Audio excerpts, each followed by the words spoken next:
துரோகத்தாலேயே தளிர் தலைமைக்கு சீட்டு கொடுத்தாங்க. யார் யாருக்கோ அமைச்சர் பதவி சீட்டு கொடுத்து எவ்வளோ பேர் முதுகில் குத்திட்டு போகும்போதும் மீண்டும் மீண்டும் மீண்டும் இழந்து அந்த கட்சியை வழிநடத்தி தன்னுடைய சொந்த மகனை கொண்டு வந்து வைத்து எம்பியாக்கி அழகு பார்த்து இவருக்கு மிகப்பெரிய உயர்த்து கொண்டார். தந்தை 1000 தவறுகள் செய்திருக்கட்டும், அவருக்கு தான் நீங்களே முதிர்ச்சின்னு சொல்லிட்டீங்க. அப்படியாப்பட்ட தந்தைக்கு அதாவது வந்து அண்ணனுடைய பாதத்தை வந்து வச்சு பாதத்தை வச்சு பூஜை பண்ணி பாரத நாட்டில் வந்து ஆட்சி செய்த இந்த பூமியில் உங்களை வளர்த்த, உங்களை ரத்தம் சிந்திய, உங்களுடைய வாழ்வைக்கு கொண்டு வந்த தந்தை உங்களை திட்டினால் என்ன, அடித்தால் என்ன, உங்களை விமர்சனம் செய்தால் என்ன, என்னை பொறுத்தவரைக்கும் விட்டு கொடுத்தவர்கள் கெட்டு போவதில்லை.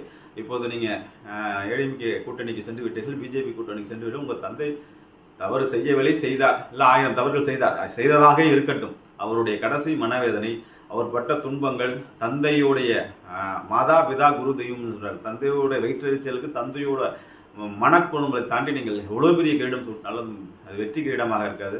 ஒரு 87-90 வயசு மனுஷனை கஷ்டப்படாதீங்க என்பதை நான் தொடர்ந்து சேனலில் சொல்லிட்டு இருக்கேன்.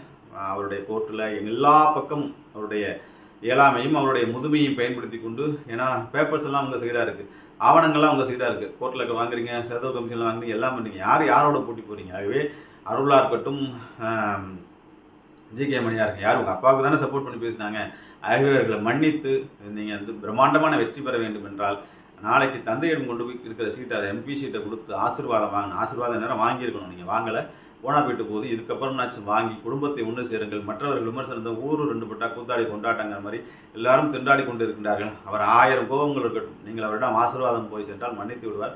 அவருக்கு உண்மையான ஓய்வை கொடுத்து விட்டு அவருடைய ஆசீர்வாதத்தில் பாமக செயல்படும் போது தான் மிக பிரம்மாண்டமான வெற்றி பெறும். நீங்கள் ஆசைப்பட்ட கனவுகள் எல்லாம் நினைவரும். ஆகவே ராமதாஸ் அவர்களுக்கு இந்த சமீப காலகட்டத்தில் வந்து பார்த்தீங்கன்னா எல்லாருடைய கண்ணிலும் விரட்ட விட்டு ஆட்டினவர் கலைஞர் ஜெயலலிதா, எம்ஜிஆர் போன்றவர்களுக்கெல்லாம் சமகாலத்தில் அரசியல் பண்ணவர். தன்னுடைய சொந்த மகனால் வீழ்த்தப்பட்டார் என்ற சரித்திரம் ரொம்ப முக்கியம். வருங்கால சரித்திரம். இவ்வளோ பெரிய மாமனிதர்கள் எல்லாம் எதிர்த்து அரசியல் செய்த ராமதாஸ் அவர்கள் தன்னுடைய சொந்த மகனால் வீழ்த்தப்பட்டார் என்ற ஒரு செய்தி வர வேண்டாம். அந்த அவச்சொல்லுக்கு ஆளாக வேண்டாம். இது வரலாற்று பிழை.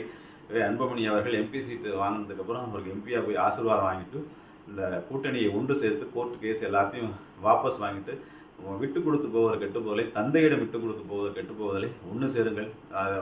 துரோகத்தோட வீழ்ச்சியும் இந்த மகனுடைய எழுச்சியும் உண்மையிலே கண்டிருப்பார். அந்த போரை இதோடு நிப்பாட்டி விட்டு இவர்கள் ஒன்று சேர வேண்டும். இதுதான் உண்மையான பாமக தொண்டர்களுடைய எண்ணம் என்பதை சொல்லி